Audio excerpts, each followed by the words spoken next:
Hi guys, இன்னைக்கு நம்ம என்ன பார்க்க போகிறோம் அப்படின்னா ஒரு புதுசான ஃப்ரெஷ்ஷான topic ratio and proportion.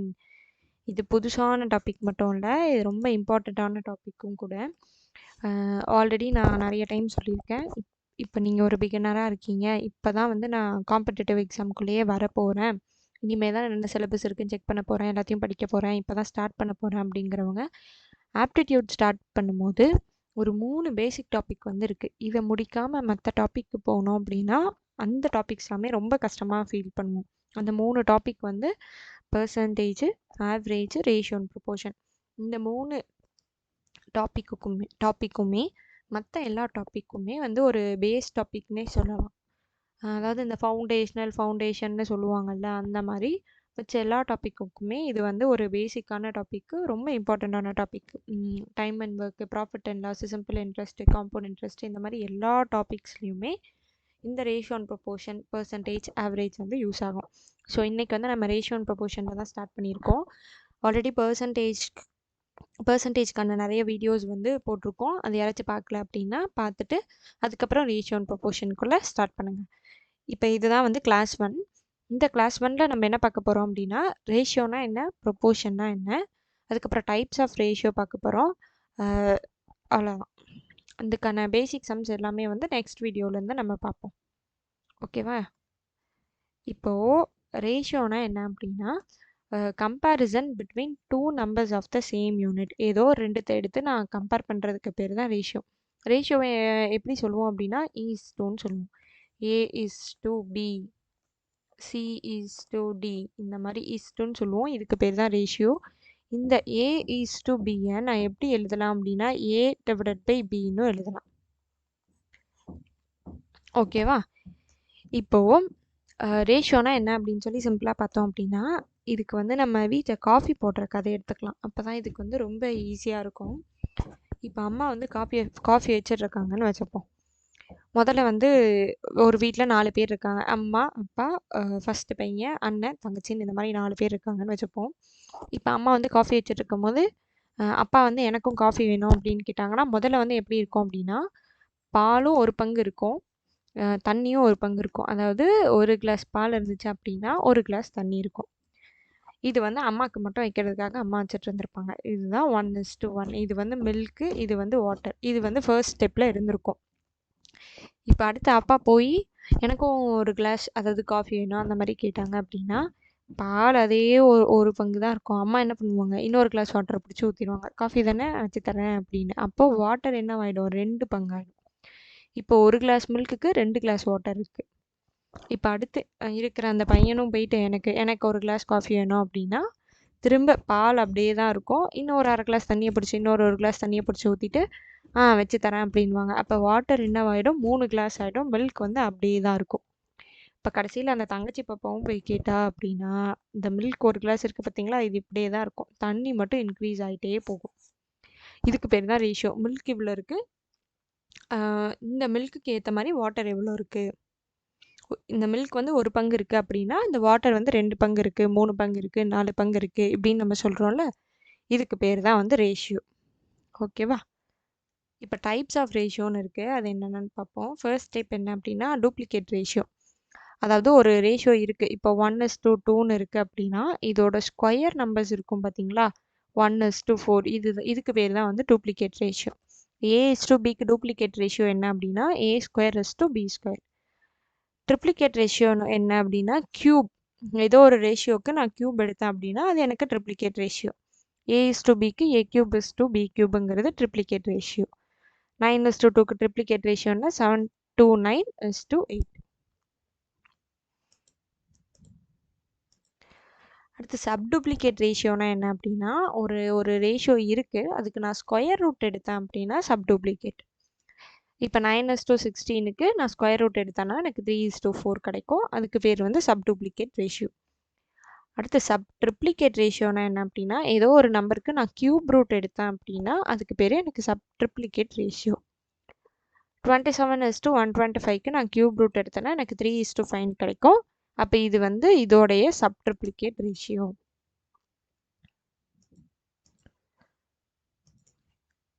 Compounded ரேஷியோனா என்ன அப்படின்னா 2 ஆர் மோர் ரேஷியோஸ் இருக்கும். அது எல்லாத்தையும் நம்ம ஒன்றுத்துக்கு ஒன்று மல்டிப்ளை பண்ணோம் அப்படின்னா அதுக்கு பேர் தான் காம்பவுண்டட் ரேஷியோ. இப்போ இது 2:3ங்கிறது ஒரு ரேஷியோ, 4:5ங்கிறது ஒரு ரேஷியோ, 6:7ங்கிறது ஒரு ரேஷியோ. இந்த ரேஷியோக்கு காம்பவுண்ட் ரேஷியோ கேட்டாங்க அப்படின்னா நான் எல்லாத்தையும் மல்டிப்ளை பண்ணி 48/105 எழுதுறேன்ல, இதுக்கு பேர் தான் வந்து காம்பவுண்டட் ரேஷியோ. கிளியரா? இது எல்லாமே டைப்ஸ் ஆஃப் ரேஷியோ. இந்த டாபிக் பேர் வந்து என்ன அப்படின்னா ரேஷியோ அண்ட் ப்ரொபோர்ஷன். மேக்ஸிமம் 99% வந்து நமக்கு எக்ஸாமில் கொஸ்டின்ஸ் வந்து ரேஷியோ அண்ட் ரேஷியோவில் இருந்து தான் வரும். ப்ரொபோர்ஷன்லேருந்து ரேர் எப்போவாச்சும் வரும். ஸோ ப்ரொபோர்ஷன்னா என்னன்னு பார்த்துருவோம். ப்ரொபோர்ஷன்னா என்ன அப்படின்னா, இப்போ ரேஷியோனா என்னென்னு பார்த்தோம், ஏதோ ஒரு 2 குவான்டிட்டி சேம் யூனிட்டில் இருக்கிறத கம்பேர் பண்ணுறது ரேஷியோன்னு பார்த்தோம். ப்ரொபோர்ஷன்னா என்ன அப்படின்னா ஈக்குவாலிட்டி ஆஃப் 2 ரேஷியோஸ் அப்படின்னு சொல்லுவோம். ப்ரொபோர்ஷன்னா என்ன? ஈக்குவாலிட்டி ஆஃப் 2 ரேஷியோஸ் அப்படின்னு சொல்லுவோம். அதாவது A:B. இந்த ப்ரொபோர்ஷனோட சிம்பிள் இதுதான், 4 வைப்போம். C:D. ரேஷியோக்கு இப்படி 2 மட்டும் வைப்போம், ப்ரொபோர்ஷனுக்கு இந்த மாதிரி 4 வைப்போம். ஓகேவா? இதுக்கு பேர் என்ன அப்படின்னா ஈக்குவல் டு, அதாவது A:B = C:D. இப்போ இதை நம்ம எப்படியும் எழுதலாம், A/B = C/Dன்னு எழுதலாம். இதுக்கு பேர் ப்ரொபோர்ஷன். ஓகே, அந்த ப்ரொபோர்ஷனுக்கான கொஷின்ஸ்லாம் நம்ம அப்புறமா பார்ப்போம். இப்போ ரேஷியோனா என்ன? A:B ratio. ப்ரொபோர்ஷன்னா என்ன? A:B = C:Dங்கிறது proportion. அவ்வளோதான். கிளியரா? இப்போது ரேஷியோஸில் ஒரு சில விஷயம் செய்யலாம், ஒரு சில விஷயம் செய்யக்கூடாதுன்னு இருக்குது. இப்போ ஃபர்ஸ்ட் என்ன பண்ணலாம் அப்படின்னா, இப்போ A:Bன்னு இருக்குன்னு வச்சுக்கோ. இப்போ ஃபார் எக்ஸாம்பிளுக்கு ABன்னு இருக்குன்னு வச்சுக்கோங்க. என்னோட ஹைட்டும் இன்னொருத்தவங்களோட ஹைட்டும் கம்பேர் பண்ணுறோம். என்னோட ஹைட் வந்து 100 இருக்குது, இல்லை 120 இருக்குது. இன்னொருத்தவங்களோட ஹைட் வந்து 150 இருக்குது. இதில் ஃபர்ஸ்ட் விஷயம் என்ன அப்படின்னா, ஏ எதில் இருக்கோ பியும் அதில் தான் இருக்கணும். இப்போ நான் வந்து ஒரு 120 சென்டிமீட்டர்னு போடுறேன் அப்படின்னா பியும் எனக்கு 120 சென்டிமீட்டராக தான் இருக்கணும். இப்போ நான் வந்து ஏ வந்து 120 சென்டிமீட்டர்னு போட்டுட்டு பி வந்து ஒரு மீட்டர்னு போட்டால் போடக்கூடாது. எப்பயுமே A:Bன்னு எழுதுறேன் அப்படின்னா ஏ வந்து எனக்கு சென்டிமீட்டரில் இருக்குன்னா பியும் சென்டிமீட்டரில் தான் இருக்கணும். ஏ வந்து மில்லி லிட்டரில் இருக்குது அப்படின்னா பியும் மில்லி லிட்டரில் தான் இருக்கணும். ஓகேவா? இந்த மாதிரி சேம் யூனிட்டில் இருக்கிறத கம்பேர் பண்ணுறதுக்கு பேர் தான் வந்து ரேஷியோ. இது வந்து ஃபர்ஸ்ட் திங். ரெண்டுத்தோட யூனிட்டும் எனக்கு ஒன்றா இருக்கணும். இப்போ அடுத்து ஏ வந்து 120 எடுத்துக்கிட்டோம், பி வந்து 150 எடுத்துக்கிட்டோமா? இப்போ இதுக்கான ரேஷியோ என்னன்னு கேட்பாங்க. ரேஷியோனா என்ன அப்படின்னா, இந்த நேராக இப்போ இதை வந்து 120:150 எழுதுவோமா?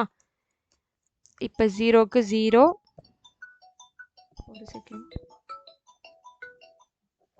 சாரி கைஸ், 0க்கு 0. இதை கேன்சல் பண்ணால் நமக்கு என்ன கிடைக்கும்? 3 4s are 3 5s கிடைக்கும். அப்போ இதுக்கான ரேஷியோ என்ன? 4:5. இதை ஏன் நம்ம கேன்சல் பண்ணுறோம் அப்படின்னா, எனக்கு ஆல்ரெடி என்ன தெரியும், A:B A/Bன்னு எழுதலாம்னு எனக்கு தெரியும். அப்போ ஏவோட வேல்யூ 120/150னா கேன்சல் பண்ணலாம்ல. அதனால தான் டைரெக்டாக ரேஷியோவில் இருக்கும்போது கூட நம்ம கேன்சல் பண்ணலாம். ஓகேவா? 4:5. இப்போ எனக்கு ரேஷியோ என்னென்னு இருக்குது? 4:5ன்னு இருக்குது. ஓகேவா? அதாவது இருக்கிற 2 நம்பரை கடைசியாக இதுக்கு மேலே சிம்பிளிஃபை பண்ண முடியாது அப்படிங்கிற அளவுக்கு கொண்டு வந்திருக்கோம். இதுக்கு பேர் தான் வந்து ரேஷியோ. இந்த இப்போது A:120 B:150 இருக்கும்போது அதோட ரேஷியோ வந்து 4:5. இப்போ ஃபர்ஸ்ட் வந்து சேம் யூனிட்னு பார்த்துட்டோம். செகண்ட் ரூல் என்ன அப்படின்னா, இப்போ இந்த 4 இந்த 5 இந்த ரேஷியோ இருக்குல்ல, இதில் 2 சைடும் நான் சேம் நம்பரால் மல்டிப்ளை பண்ணிக்கலாம். ஓகேவா? ஃபார் எக்ஸாம்பிளுக்கு இப்போ இது கூட வந்து நான் இன்ட்டு 5 போடுறேன்னு வச்சுக்கோங்க. 20:25 கிடைக்கும். இப்போ இதுவும் ஓரளவு மோரார்லெஸ் எனக்கு ஈக்குவல் தான். இப்போ இதை நான் சிம்பிளிஃபை பண்ணேன்னா அகெயின் எனக்கு 4:5 ரேஷியோ கிடைக்கும். கரெக்டாக? இப்போ நான் இதை சிம்பிளிஃபை பண்ணால் 5 4s are 5 5s are. அதனால் ஒரு ரேஷியோன்னு இருக்குது அப்படின்னா, ஒரு நிமிஷம் நம்ம எல்லாத்தையும் எரேஸ் பண்ணிப்போம், இல்லை நெக்ஸ்ட் ஸ்லைட் போய்ப்போம். ஸோ ஃபர்ஸ்ட் ரூல் என்னன்னு பார்த்தோம், சேம் யூனிட்டில் இருக்கணும். A:Bன்னு எழுதுறோன்னா சேம் யூனிட்டில் இருக்கணும். செகண்ட் ரூல் என்ன, ஒரு ரேஷியோ இருக்குது அப்படின்னா சேம் நம்பரால் நான் 2 சைடும் என்ன பண்ணலாம், மல்டிப்ளை பண்ணிக்கலாம். இது எனக்கு ஒர்க் அவுட் ஆகும். இப்போ 4:5ன்னு இருக்குது அப்படின்னா ரெண்டு சைடும் நான் 3ஆல் மல்டிப்ளை பண்ணுறேன் அப்படின்னா எனக்கு 12:15 கிடைக்கும். இந்த ரெண்டு ரேஷியோவும் ஈக்குவல் தான். ஏன்னா அகெயின் நான் இதை கேன்சல் பண்ணால் எனக்கு என்ன கிடைக்கும் அப்படின்னா பழைய ரேஷியோவே எனக்கு திரும்ப கிடைக்கும். ஓகேவா? அதே மாதிரி இப்போ 4:6 4:5 இருக்குன்னு வச்சுப்போம். இப்போ இதை நான் டிவைட் பண்ணுறேன்னு வச்சுக்கலாம். டிவைடட் பை 2ஆல் ரெண்டு சைடும் பண்ணுறேன் அப்படின்னா, இல்லை 3ஆல் ரெண்டு சைடு பண்ணுறேன் அப்படின்னா எனக்கு டிவைடுமே நான் பண்ணலாம் ரெண்டு சைடால் ஒரே நம்பரால். ஏன்னா 4/3 5/3ன்னு போட்டேன்னா இங்கே 3யும் 3யும் கேன்சல் ஆகிடும். அப்போ எனக்கு அகெயின் 4:5 தான் கிடைக்கும். அதே ரேஷியோ தான் எனக்கு திரும்ப கிடைக்கும். அதனால் ஒரு ரேஷியோவில் ரெண்டு சைடால் ஒரே நம்பரால் டிவைடும் பண்ணலாம். இதுவும் எனக்கு ஒர்க் அவுட் ஆகும். இப்போ நெக்ஸ்ட் பார்ப்போம். அதே 4:5ல் அடிஷன் ஒர்க் அவுட் ஆகுதான்னு பார்ப்போம். இப்போ நான் ரெண்டு சைடும் +2 பண்ணுறேன்னு வச்சுப்போம். எனக்கு 4 + 2 6 வந்துடும். 5 + 2 7 வந்துடும். அப்போ ரேஷியோ எனக்கு சேஞ்ச் ஆயிடுது. கிளியராக? எனக்கு ரேஷியோ சேஞ்ச் ஆகும்போது நான் என்ன பண்ணக்கூடாது? ரேஷியோ எனக்கு சேஞ்ச் ஆகக்கூடாது. ஆக்சுவலி நான் உள்ளே என்ன வேணாலும் பண்ணலாம். ஆனால் பண்ணும்போது எனக்கு ரேஷியோ சேஞ்ச் ஆகக்கூடாது. அதே ரேஷியோ தான் கிடைக்கும். ஆனால் நான் ஆட் பண்ணும்போது எனக்கு ரேஷியோ சேஞ்ச் ஆகிடுது. அப்போ அடிஷன் வந்து ஒர்க் அவுட் ஆகாது. ரெண்டு சைட்லையும் நான் ஆட் பண்ணக்கூடாது. அதே மாதிரி தான் சப்ராக்ஷனும். அப்போ 4:5 இருக்குது. அதே -2 பண்ணுறேன் அப்படின்னா 4 - 2 2ன்னு கிடைக்கும். 5 - 2 3ன்னு கிடைக்கும். 2:3. இதுவும் ரேஷியோ சேஞ்ச் ஆயிடுச்சு. அப்போ நான் சப்ராக்ஷனும் பண்ணக்கூடாது. கிளியரா? ஒரு ரேஷியோ இருக்குது அப்படின்னா அது முதல்ல வந்து ரெண்டுமே சேம் யூனிட்டாக இருக்கணும். அதுக்கப்புறம் அந்த ரேஷியோ இருக்குது அப்படின்னா நான் ரெண்டு சைடுமே வந்து ஒரே நம்பரால் மல்டிப்ளை பண்ணலாம், ஒரே நம்பரால் டிவைட் பண்ணலாம். ஆனால் ஒரே நம்பரால் அடிஷனோ சப்ராக்ஷனோ பண்ணக்கூடாது. ஓகேவா? இதெல்லாம் சின்ன சின்ன ரூல்ஸு. இப்போ நெக்ஸ்ட்டு வந்து ஒரு குட்டி சம்ஸ் மாதிரி பார்ப்போம். ஸோ ஃபர்ஸ்ட் வந்து என்ன அப்படின்னா ஃபைண்ட் த ரேஷியோ ஆஃப் 8 மந்த்ஸுக்கும் 2 இயர்ஸ்க்கும் ரேஷியோ, இல்லை 1 இயருக்கும் ரேஷியோ கேட்குறாங்கன்னு வச்சுப்போம். இப்போ இது வந்து இது வேறு யூனிட்டில் இருக்குது, இது மந்த்ஸில் இருக்குது, இது இயரில் இருக்குது. அப்போ என்ன பண்ணணும் அப்படின்னா ஈதர் எல்லாமே மந்த்ஸில் கன்வெர்ட் பண்ணணும், இல்லை அப்படின்னா இயரில் கன்வெர்ட் பண்ணணும். நான் என்ன பண்ணுறேன், மந்த்ஸில் கன்வெர்ட் பண்ணிக்கிறேன். அப்போ இது 8ங்கிறது 8 மந்த்ஸ் வச்சுப்போம். 1 இயருக்கு டோட்டலாக எவ்வளோ மந்த்ஸு? 12 மந்த்ஸ். இப்போ இதை கேன்சல் பண்ணால் 4 2s are 4 3s are. இப்போ இதுக்கு இதில் எனக்கு என்ன கிடச்சிருக்கு? 2:3ன்னு கிடச்சிருக்கு. இது வந்து நம்ம எப்படி பார்ப்போம் அப்படின்னா இப்போ 8 மாதத்தில் எத்தனை 4 மாதம் இருக்குது? 2 4 மாதம் வரும். கரெக்டாக 8 நான் எப்படி பிரிக்கலாம்? 4 4ன்னு பிரிக்கலாம். 12 நான் எப்படி பிரிக்கலாம்? 4 4 4ன்னு பிரிக்கலாம். இந்த 8ல் 2 4 மாதம் இருக்குது, இந்த 12ல் 3 4 மாதம் இருக்குது. ஸோ இந்த பங்கு தான், இதில் 2 பங்கு இருக்குது, இதில் 3 பங்கு இருக்குது அப்படிங்கிறது தான். கிளியரா? இதை வந்து நம்ம இப்படி 1 இயருக்கு 12 மந்த்ஸ்ன்னு மாற்றி தான் எழுதணும்னு இல்லை, பார்த்தோன்னே கூட நம்ம சொல்லலாம். 8 மாதத்தில் எத்தனை 4 மாதம் வரும்? 2 4 மாதம் வரும். 12 மாதத்தில் எத்தனை 4 மாதம் வரும்? 3 4 மாதம் வரும். அப்போ ரேஷியோ எனக்கு என்ன? 2:3. ஓகேவா? இப்போ இன்னொரு சம் பார்ப்போமா? 500 ml to 1 லிட்டர், சாரி 5 mlக்கும் 1 லிட்டருக்கும் ரேஷியோ கேட்குறாங்க. இதை நான் எப்படி எழுதலாம்? இதை நான் வந்து முதல்ல 500 இதை மில்லி லிட்டரில் வச்சுக்கிறேன், இதையும் மில்லி லிட்டரில் மாற்றுறேன். இது எனக்கு என்ன கிடைக்கும்? 1000ன்னு கிடைக்கும். கேன்சல் பண்ணால் 1:2ன்னு கிடைக்கும். இதை நான் இப்படி போட்டு கேன்சல் பண்ணாமலே பார்த்தோன்னே சொல்லலாம். 500 ml 1, இதை அப்படியே வச்சுக்கலாம். 1 லிட்டரில் எத்தனை 500 ml வரும்? 2 500 ml வரும். அப்போ 1:2 தான் இதுக்கான ரேஷியோ. கிளியரா? இதுவே இன்னொன்று என்ன எடுத்துப்போம்?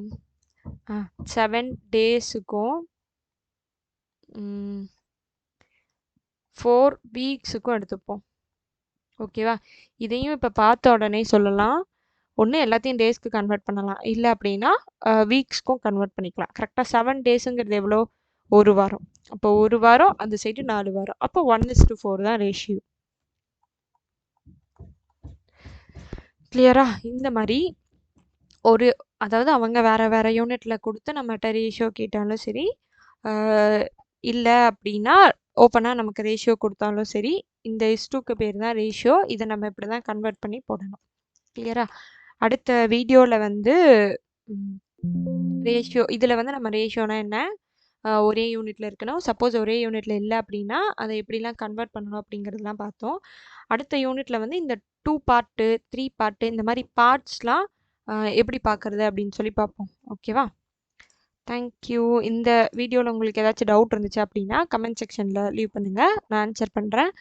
உங்களுக்கு இந்த வீடியோ புரிஞ்சிருந்தது அப்படின்னா சப்ஸ்கிரைப் பண்ணி வச்சுக்கோங்க. அப்போ தான் அடுத்தடுத்து வீடியோஸ் போடுறது உங்களுக்கு நோட்டிஃபிகேஷன் வரும். பிடிச்சிருந்தது அப்படின்னா லைக் பண்ணுங்கள். Thank you. Bye. Will see you with the next video.